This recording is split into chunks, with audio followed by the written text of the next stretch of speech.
The fantasy of their day job turns into a living nightmare when the lines of reality are blurred as two B-movie starlets battle movie monsters by day and real monsters by night. Now, if they could only get along with each other. You bitch! When the cameras stop rolling, the real terror begins. I Love Lucifer. Created by Susie Singer-Carter and Don Priest. Episode 17, Up Close with I Love Lucifer star Adam Levy.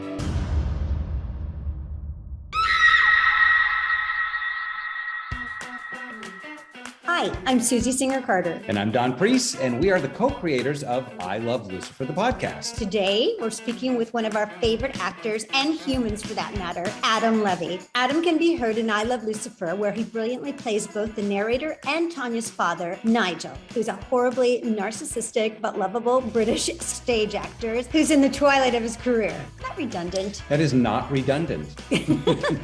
Hello, sausage. I've got brilliant news, and I knew you'd want to be the first to hear. Nigel? Darling, I told you, you may call me Daddy, just not in public. Yep, I gotta call you back. No need. I just wanted to tell you that at last, the industry has come to recognize the pedigree of one humble vocational actor. Yeah, okay. Perhaps I may be the catalyst for raising the tragically accepted American standard of entertainment. Okay, and well, thusly yeah. be the vehicle that delivers the masses directly to the door marked art. You got the hemorrhoid spot, super. To soothe, relieve, and comfort. I gotta go. Adam is, however, neither horribly narcissistic or close to the twilight of his career. Adam was trained at RADA, the Royal Academy of Dramatic Art, and spent a great deal of his early career working in theater, where he was a member of the Royal National Theatre and the RSC, the Royal Shakespeare Company, and performed in a wide variety of Shakespeare productions. Oh my God, he's so fancy. So fancy. Adam has been cast in such films as Ridley Scott's Gladiator, playing Nicole Kidman's husband in Before I Go to Sleep, which was a great movie. Christine, it's Ben. You're Ben. If I'd have known you were in any kind of danger, I'd never have stayed away. I had to. For Adam's sake. His extensive work in television includes the role of Bentivoglio in Borgia, Peter in AD, The Bible Continues. I'm sure we'll find out who is to live and who is to die soon enough! The druid Mousesack in Netflix The Witcher. You're bound to this now, Geralt. Whether you like it or not. I'm not for changing. You know me better than that. Yes, I do, but you can't outrun destiny just because you're terrified of it. It's coming, Geralt. Not believing won't change that. Bullshit. This was just a girl using her magic to stop her mother from gutting her lover. Nothing more. So you say. But the bond that will come into being between you and this child, when it is born, will be extraordinary. And he just finished filming the second season of HBO's Industry, playing the role of Charles Hanani, a jet-setting playboy looking to reconnect with his daughter Yasmin. Wait, that sounds a little bit like Nigel. They copied us. They copied. Damn it. You know, it's good content. Showbiz. Showbiz. So 4 years ago, Adam moved from Britain to Los Angeles and is happily residing in the San Fernando Valley, like us, Dawn. Oh my God. To the max. I'm like so sure, totally. It's been an absolute joy working with Adam in I Love Lucifer, and now you're about to see why. Hi, Adam. Hi, nice to see you again. Hello, Adam. How are you? I'm very well indeed. It is Good. pouring down with rain here in LA. Yeah, which is unusual, and it has been all day. And I've been on dog walks in the rain this morning with my wife, and it's been really a nice wintry, just pre Christmas Day type of weather here. So it's very in keeping with the English people who we're very used to this. Yes. So for us, it's like just feels right. Yeah. Yeah. Water off a duck's back. Awesome. Great. Right. But haven't you gotten acclimated now to be like an LA guy? Well, it took me a while to say acclimated. Yes, I'm very acclimatized. Acclimated. So yeah, no, I am actually, and in fact, I've been in the UK recently, doing some work, and so I've brought all the best quality knitwear I can bring back with me, and it's perfect. It's perfect for this weather. We didn't expect it. It was a surprise to us this year. But then I'm away quite a bit, so I never get acclimated. There you go. You are wearing a very nice jumper. Yeah. Exactly, a sweater. Right? Yeah. So I've got all that going on in my head constantly, but it's lovely to have a bit of relief from the sunshine. Dare I say it? Yeah, and you did. You said it, and you dared it. Yes. Yeah. You just got back from the UK. Yes, I did. A few weeks ago, I just finished a season of Industry for HBO and the BBC, which was shot in Wales and was fabulous to do. And I was there for nearly half the year, actually. And it has been it's been a great job, something very different for me to do. And I kind of enjoyed it. It's been hard work, but also quite rewarding. And of course, you never get to see these things for a long time, so it'll be another 6 months at least before it airs. I play the father of Yasmin, who is one of the main characters in the show, and he's a surprise. I play a character called Charles Hanani, and he is a surprise to himself and everyone else around him. He's a fun-loving, wild character, and it's great to play. All those types of roles that are challenging and I think flamboyant in certain ways. They're always fun to play, and also he's quite a challenging character. And it's been a real learning curve, which I say that about every job, but I'm constantly learning how industry works, and also just how the business changes all the time, and also how a new character gives you a new perspective on the whole profession, really, and being an actor. Wow, and quite a contrasting character from your other role from your other series that just released. Yes, which has been I was in the first season of The Witcher, and there's more coming up a little bit, and yes, that has been a very more sort of the sort of stuff that I've done, I would say, more work on. I mean, I came from a theatre background anyway, and so I have sort of 20 years of theatre under my belt. And then I find that these fantasy dramas or historical dramas, or whatever you want to call them, that sit in a world that is a different space than the one I live in every day, I tend to be used to that. And it sort of comes out of, I would say, good Shakespeare, or good, I mean, I did 10 years at the RSC, and all that sort of stuff is a body of work that you never forget. And these are the things you rely on when you have to see huge monsters, or build a wall for a city out of your powers, or whatever it is. I think these big things are quite, it's quite easy to slide into in film and television from doing it for many years, from doing it from childhood, from reading. And my daughter's now sort of started on Shakespeare. In fact, she's been doing the Scottish play at school, and that's about to come out, isn't it? I think, with Denzel Washington on film. Yes, yeah. Which I should probably see. I think we should all see.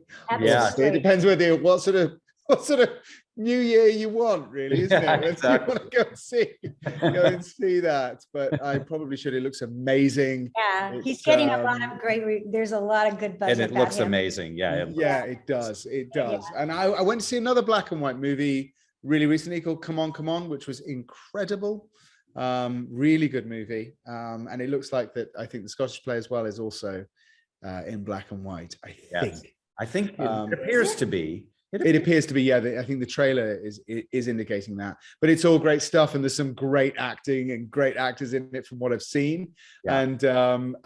Again, those actors, I think, can balance between those sort of huge dramatic emotions and what Shakespeare challenges every actor to do, which is pretty hard, big work, big emotions, and sometimes giant brushstrokes and sometimes tiny ones.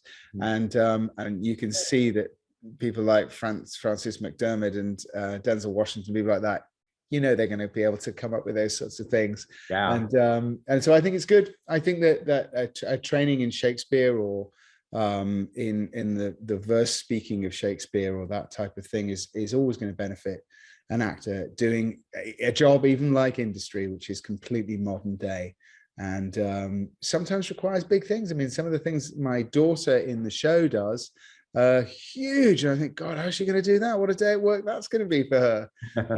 But yeah, it's all good. It's all good, and it's been fun to do. And I'm glad to be back in LA because I was filming in Cardiff in Wales, and that was not so great. The weather, the weather not so great. The place. That's awesome. And it's interesting. You're living here, and yet you're working like the last two big jobs have been back in the UK. Yeah, that's quite extraordinary, isn't it? I've worked a bit. I've worked a little bit over here, and especially Canada, Vancouver, and places like that for these TV shows that are global. But yeah, LA is it's a tough nut to crack, I think, as a British actor, and also.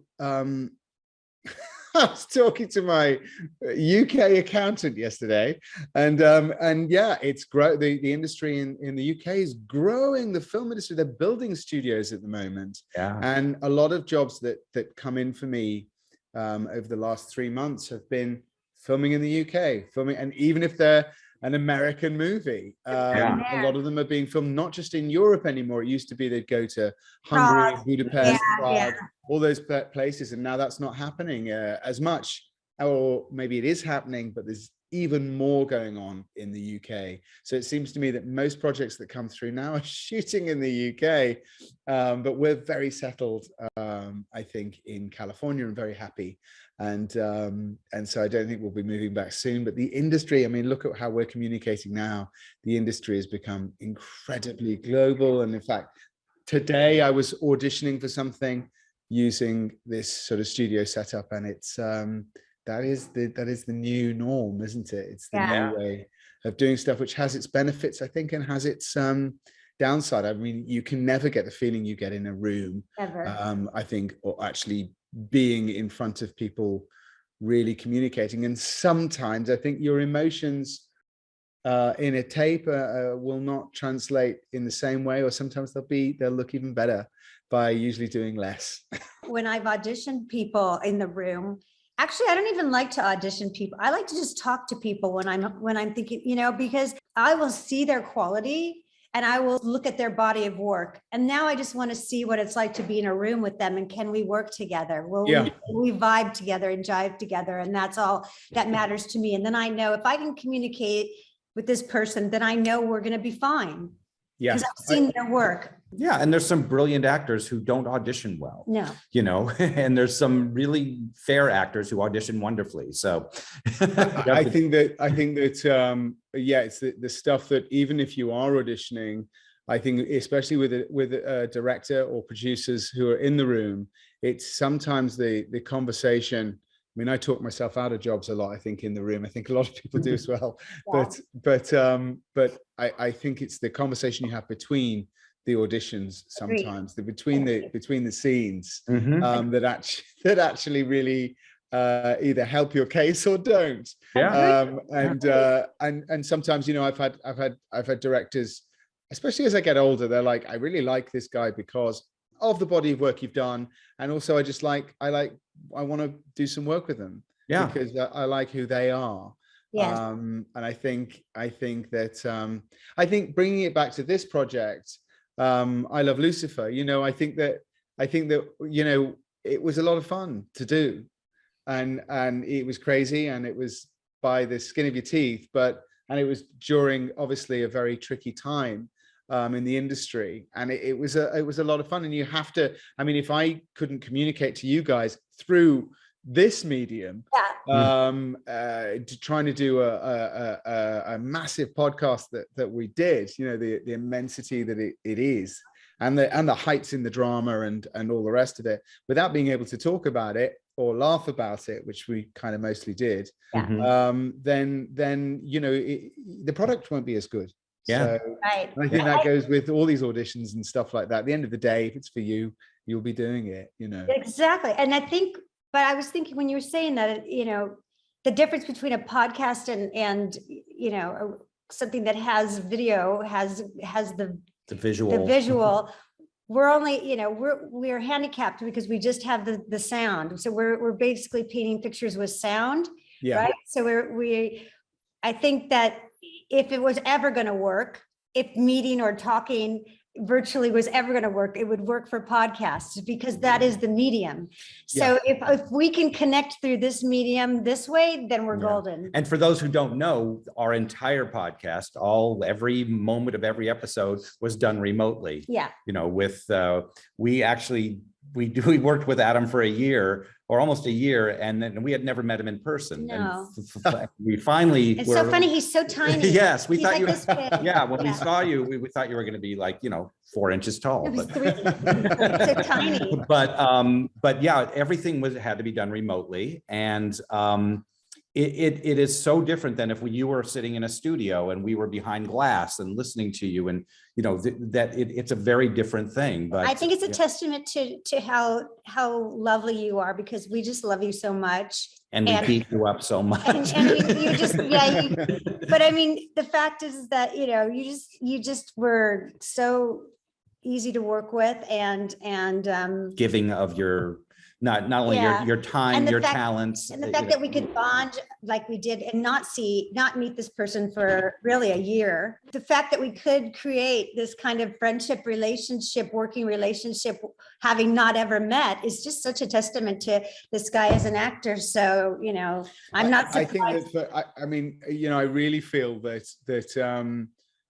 during the time that we were sort of locked down, or whatever you want to call it, or we were mainly at home, I think that it was good to stretch your acting muscles. So that's the reason that I certainly took this opportunity as well, was because it was fun and wild. And I always find that I've done a lot of radio over the years, and especially in the UK, not so much here, because there isn't the same sort of BBC Radio 4 Play for Today thing that I used to do a lot of. And they're the moments you can really play. And I used to love the idea of just reading something and throwing it away, and in those moments it will be gone, and that would be it. That would be your take, and I kind of love that. It's like live theater. That's the closest thing to live theater. Yeah.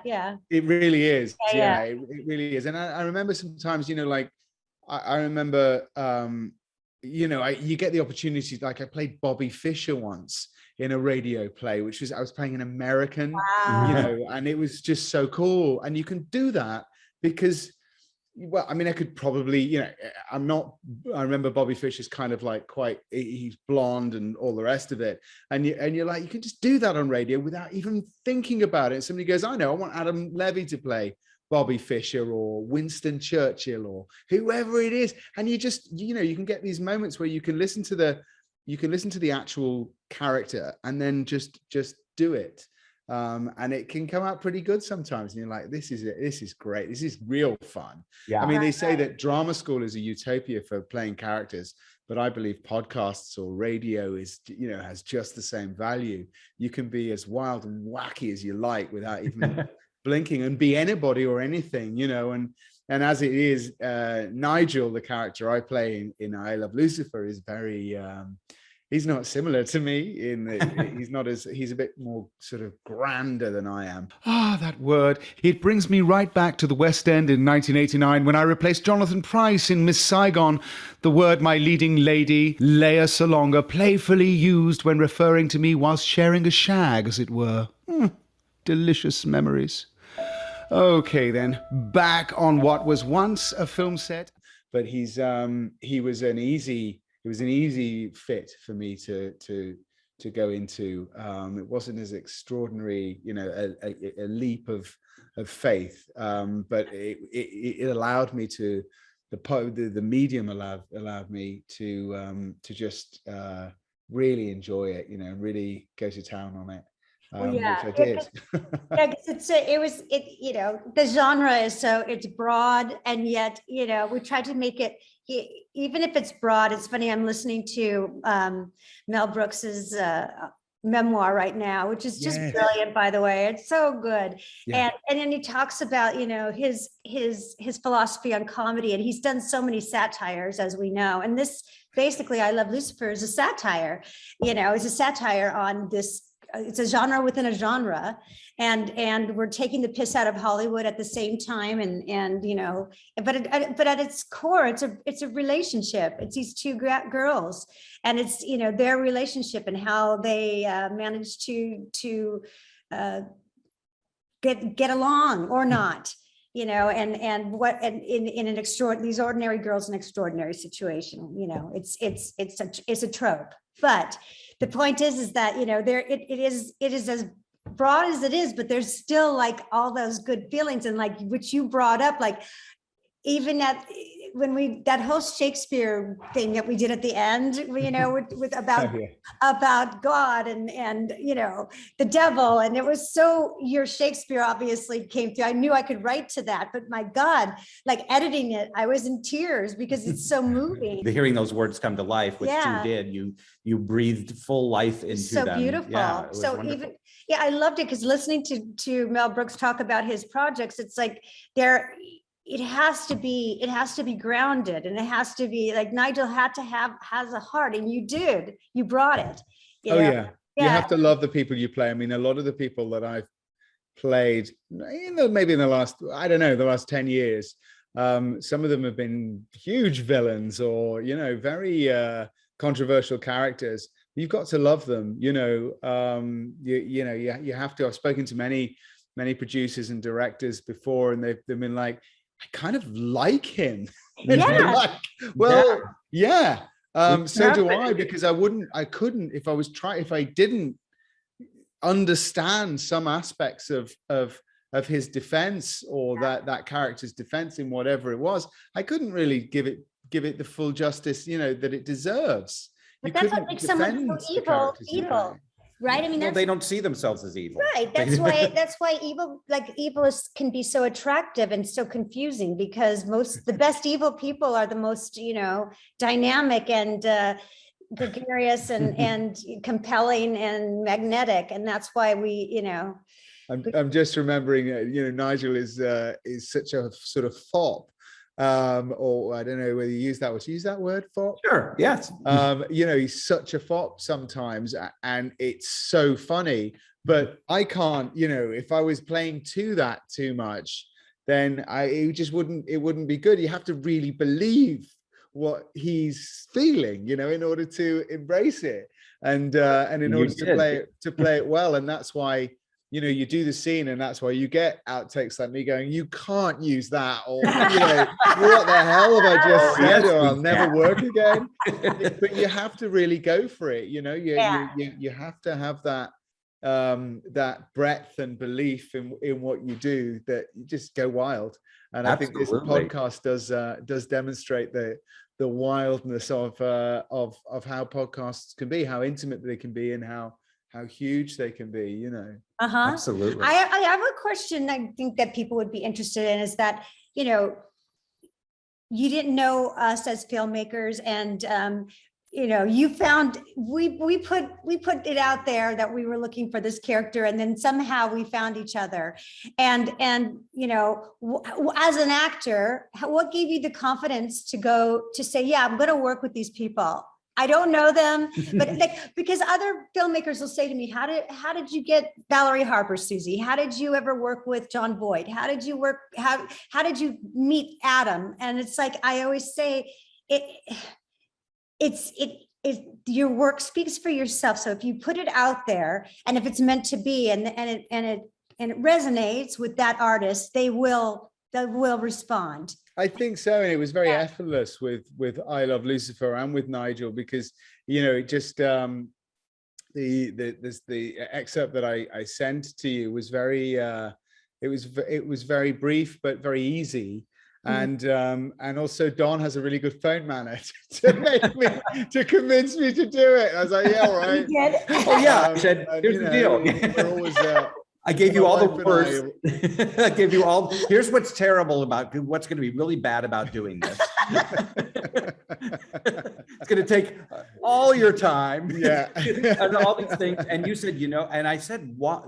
How? Why would you want to do this? And I think you said it was an area. It was just an arena you wanted to explore. And you. Yeah, and that's very true. Now I think that speaks volumes about any actor who is worth his salt. Is that any medium that you haven't discovered. I mean, it depends what type of actor you are. I think that I'm always one for learning as much as I can from other people and from different mediums. And so I've done a lot. I mean, I sometimes I close my eyes and I think, did I really do that? When I was 18 or 19 or whatever it was. And these are things that all make you the actor you are today. And podcasts I'd started listening to them just like the rest of the world when we went into COVID and that sort of world that nobody thought would ever happen, and you get hooked. I think there was that series, wasn't there, about it was the young, it was like young people. It was an American show. It was really a long time ago. I was touring with The Winter's Tale, and somebody, was it then? Yeah, I think it was, or something like that. And they said to me, you must listen to this podcast. It was a series. It's called The Serial. The Serial. Yeah. I started listening to that. That was one of the big, like every actor just started listening to it going, oh my God, this is fantastic. And it wasn't actor led. It was a documentary, I think. And it was, it broke in through to a new industry in a way. And I think that, so it had always appealed to me. And then there was obviously voiceovers and all that, which is a totally different market. And yeah, I'd never done podcasts. And so, yeah, you got me exactly at the right moment where I think that I wanted to learn some more and do another string to my bow, which I think every actor needs in order to have a full career. Not every actor. Some actors do the same thing brilliantly, just one thing. Yeah. And they can just do it over and over again, and they're just genius at it. And that I admire very, very much. But I like to think that I'd turn my hand to anything and try anything that I feel can give me that book of a career as an actor, and this is a new one, and I embrace it, and will go on embracing podcasts. I think the world will now.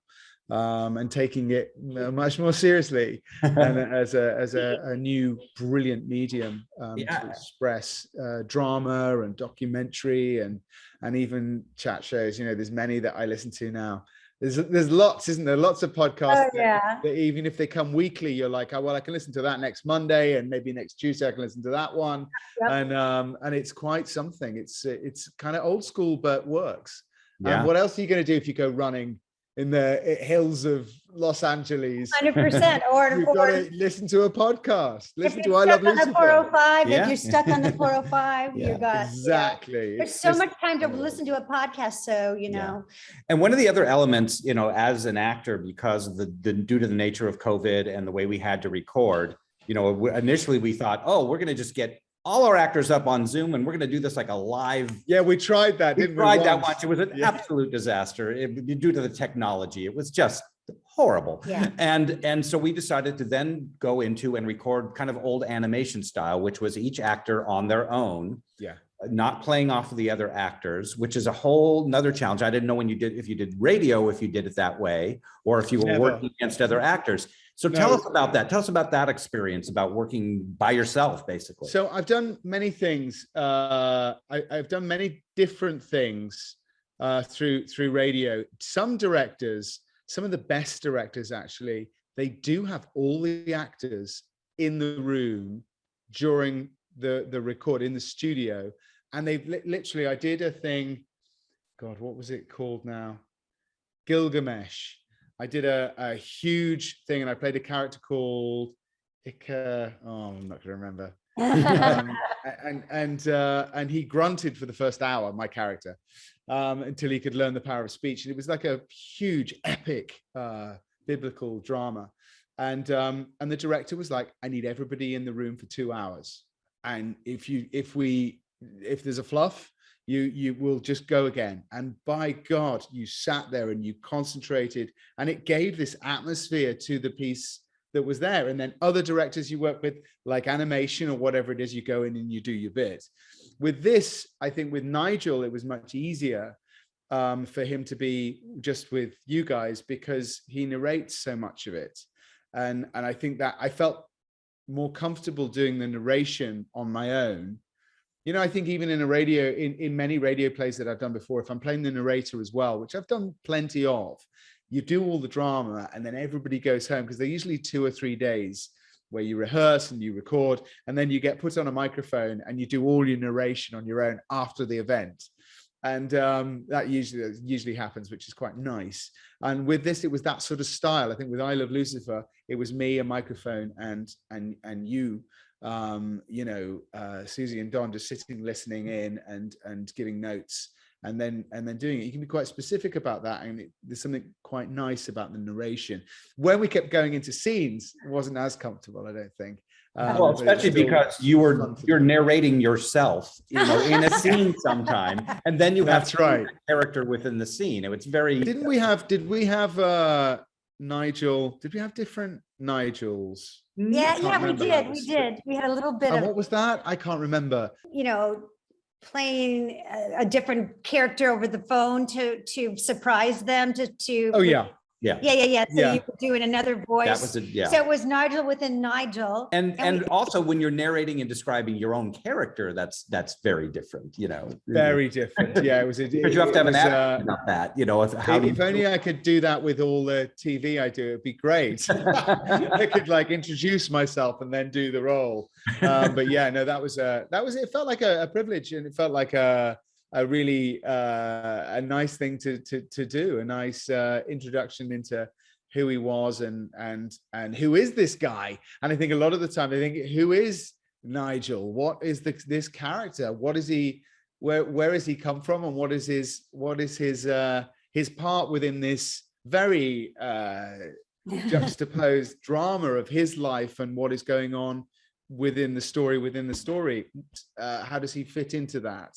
And of course, a lot of it was topping and tailing scenes, or just coming in with one little line in a scene. And Don, you're quite right. That's very hard to do, because you never know how that, if you're not privy to hearing the scene or being there when they're recording it, you don't actually know what's going on. But I think I found it. I didn't have a problem doing it, but it was nice to hear it all, as a whole at the end of it. When we could actually listen to what we had.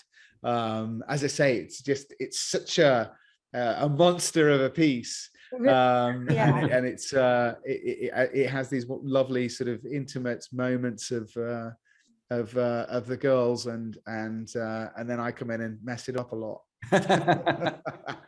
Yes, but in a beautiful way. Yes, I agree, in a beautiful way. So what was the best fun you had with it, and then what was the worst of doing a podcast? The best fun, I think, without a doubt, is when he's like oiling himself up and shirtless, and that was the best fun, because you're kind of sitting in PJs. You're at home and you're not topless, dancing a tango, and you can just play around with it. And really you're just sitting there reading with your glasses, Like, oh, what's going on? But actually, you know, so that was really, really fun. She finds the bodies of Holly and I intertwined, not in death, but in a spicy pose. Holly's leg is wrapped round my torso while I, gloriously shirtless, stand with back arched and chest glistening.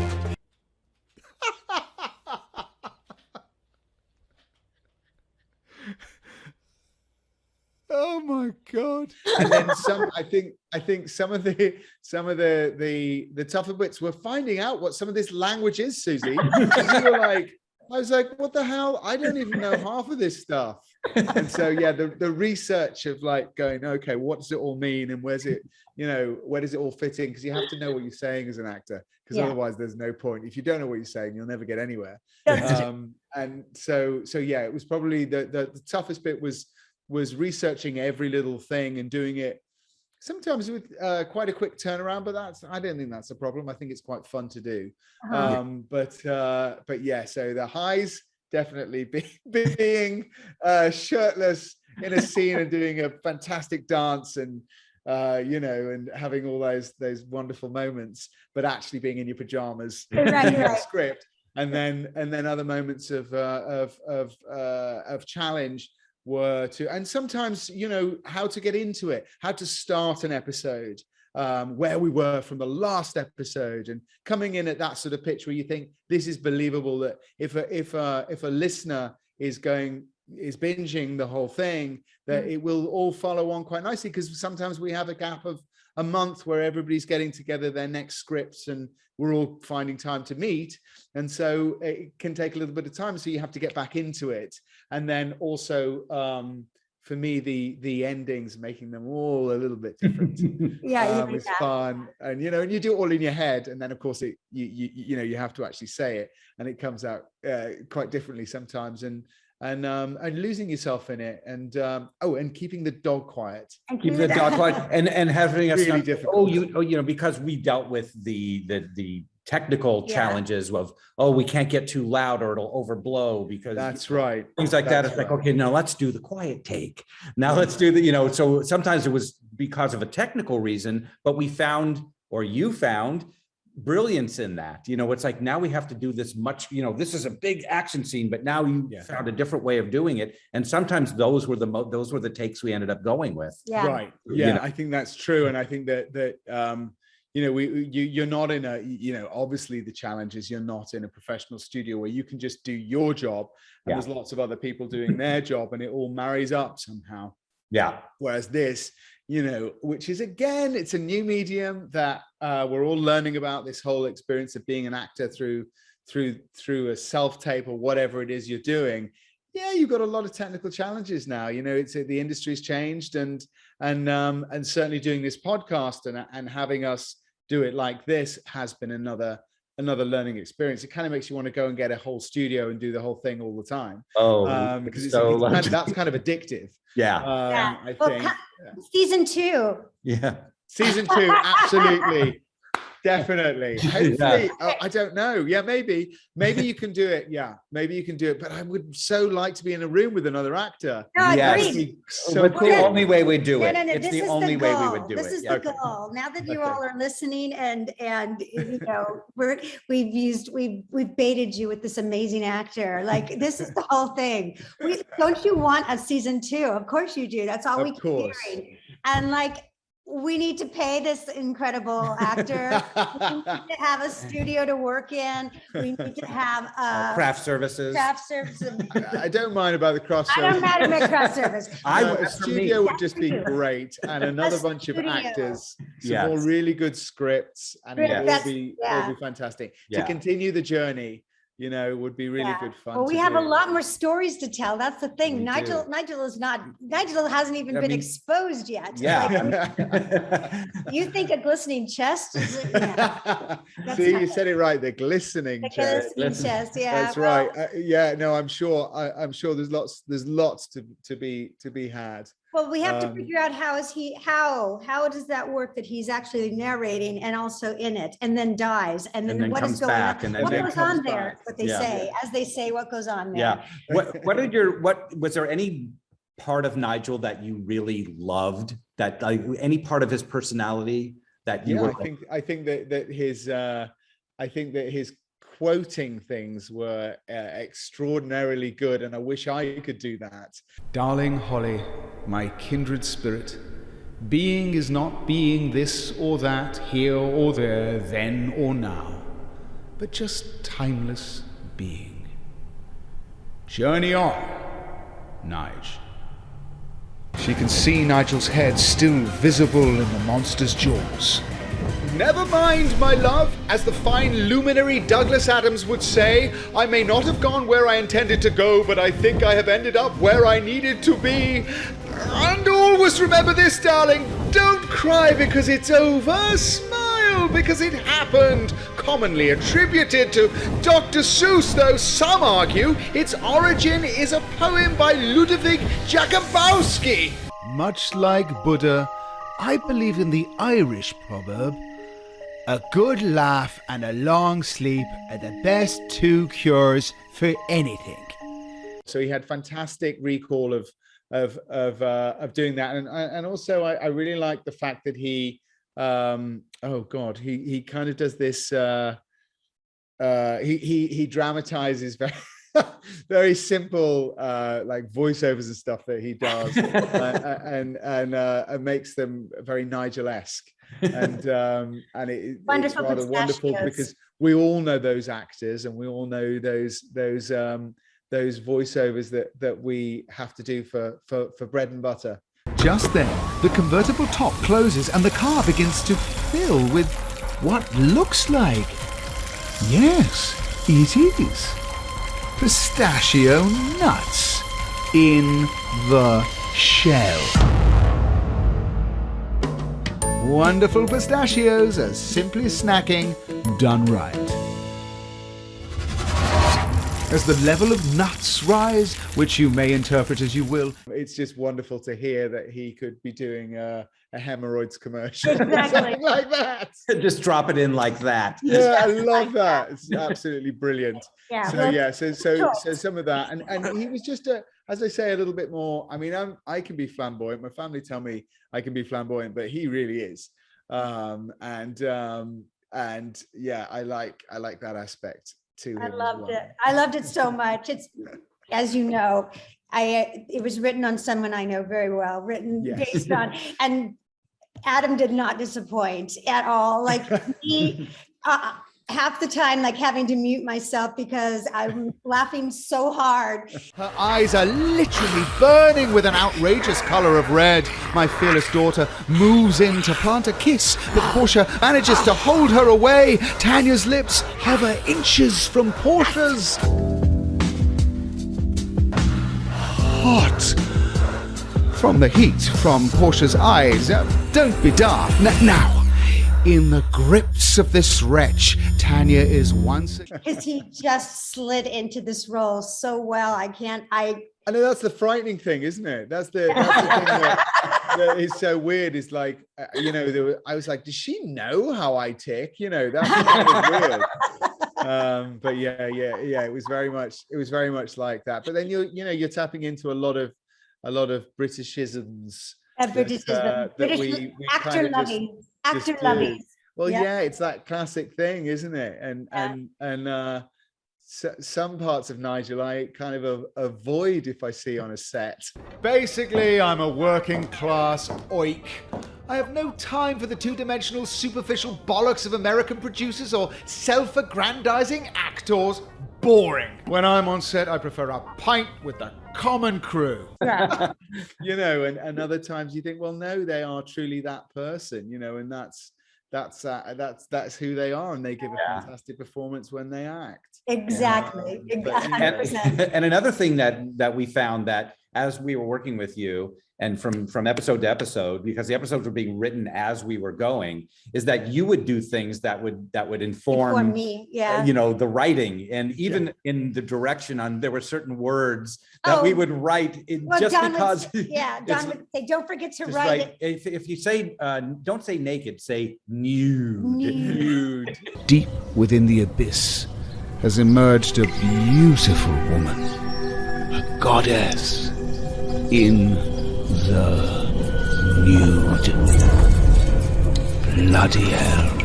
Yeah, so Don would say, don't forget, because I was writing, like he's editing, I'm writing, and it's like, oh, yes, you had a lot of isms. You had a lot of isms that informed the dialogue so much. That's the nude.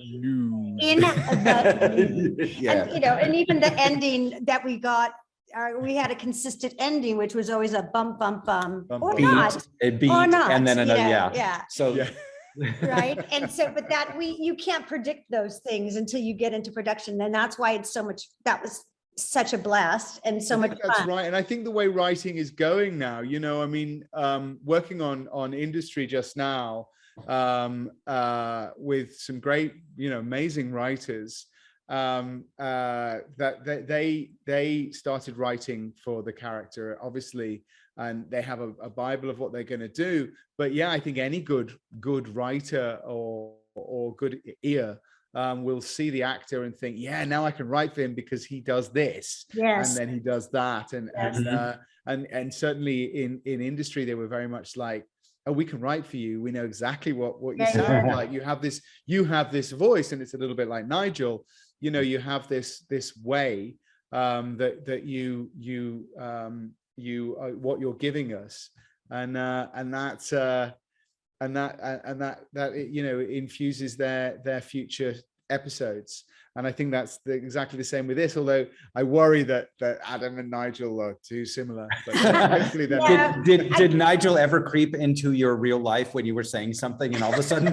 Oh, my kids say that all the time. They're constantly like, Dad, that's just typical way of speaking that actors do. And I'm like, oh God, and then you hear yourself doing it and you're like, oh God. But yeah, you can't get away from it, really. You can't get away from it. When I was doing my application to Green Card, they ask you to write your a petition for yourself. And I sat down and started doing my petition, and my wife was like writing about it. She was like, well, go on then, tell me what who you are and what you do, and from the beginning. And she said to me, I can't actually write some of this. It's so it's so grand. I love her so much.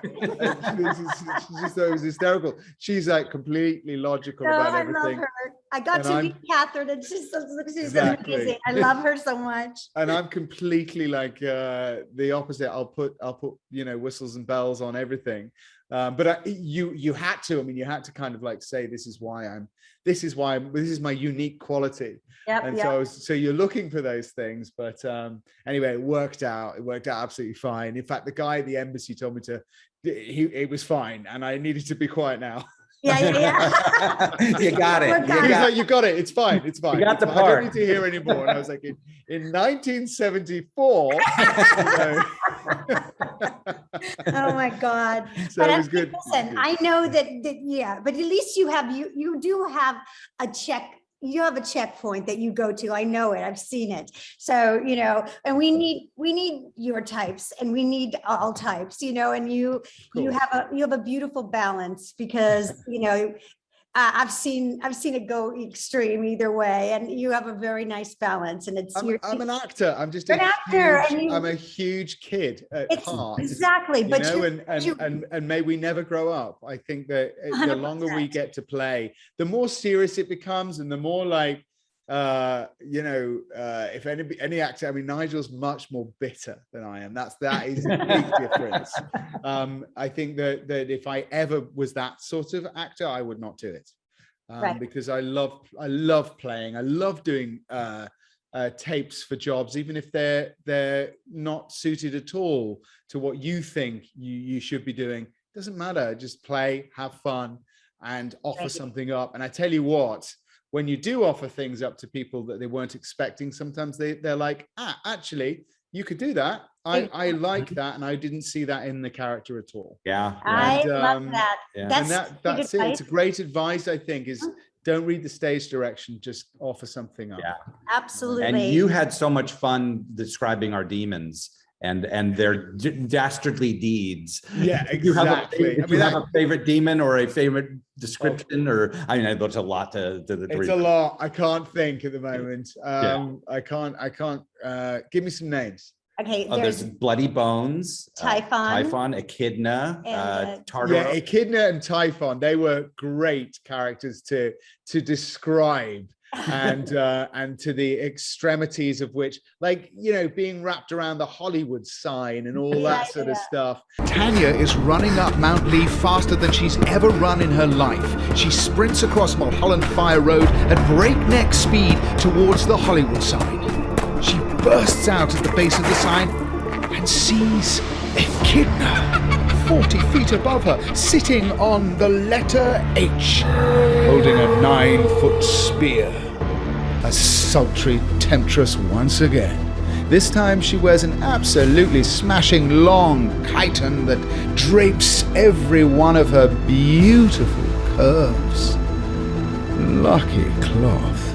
Yeah, it was great fun to play, and then to describe the Hollywood Hills as a destination for a holiday, you know, or a brochure. The armored skin man Typhon merges with a guided tour of Griffith Park. And if you haven't visited Griffith Park, you simply must. It's truly an extraordinary location.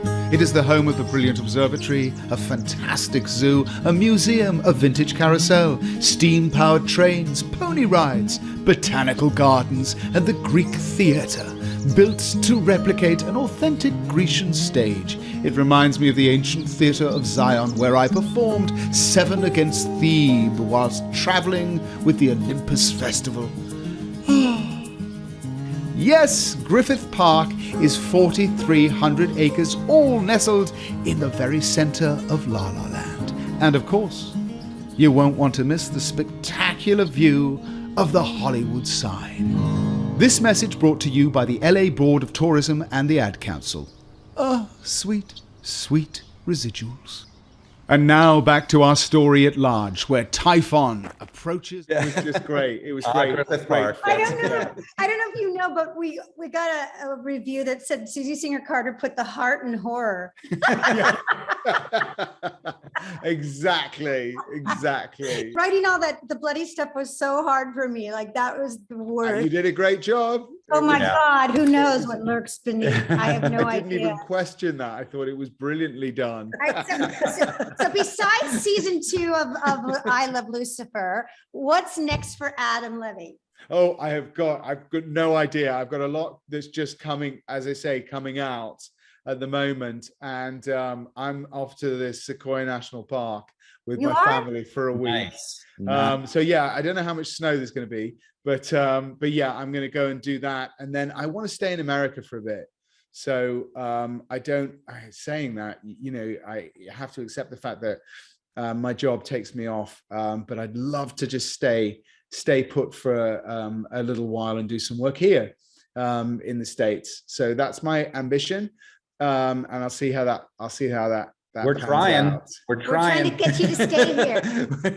Yeah, we need to. Because then this will go right into a television series, a streamer, and then a film. I mean, you can picture you can picture the TV series and the movie and all that good stuff. Exactly. Oh. So I'd like to put you know, stay put if I can, and then we'll see, and do some more podcasting and maybe a little more voiceover and stuff like that. You can always expand the stuff you do, but I'm usually pretty busy, and a very positive attitude always helps. Yes, he's the best. Everybody should work with Adam. He's so great, but not too much, because we still want to work. Yeah, we want to keep. Thank you very much, Susie and Don. We love you so much. We really do, and you're just as joyful as he is. Always. You feel it always. You feel it with Nigel. It's just such a joy and pleasure to work with. I wish him on all of you. So, yes. Well, Adam, thank you for taking the time out of your holiday. I know people are going to love hearing you talk about your career and everything and just get to know you a little bit more. So we really appreciate it and wishing you the best holiday. Enjoy Sequoia and stay safe. Yes, and we'll have to get together for dinner sometime again. Of course, always, always. I'm hoping to come to Culver City soon, I think. Yes, please do. You're always invited. And I wish you and your family beautiful 2022 with, And to you too. everything that you want, and continued love and success and hope and all good things too. And we love Thank you so much. Okay. And thanks everyone for listening. Thanks. Yeah. Take care. Bye-bye. Bye. Well, we hope you enjoyed this bonus episode of I Love Lucifer with the awesome Adam Levy. And if you did, please subscribe and listen and share and rate if you haven't already. And until the next time, thanks for listening.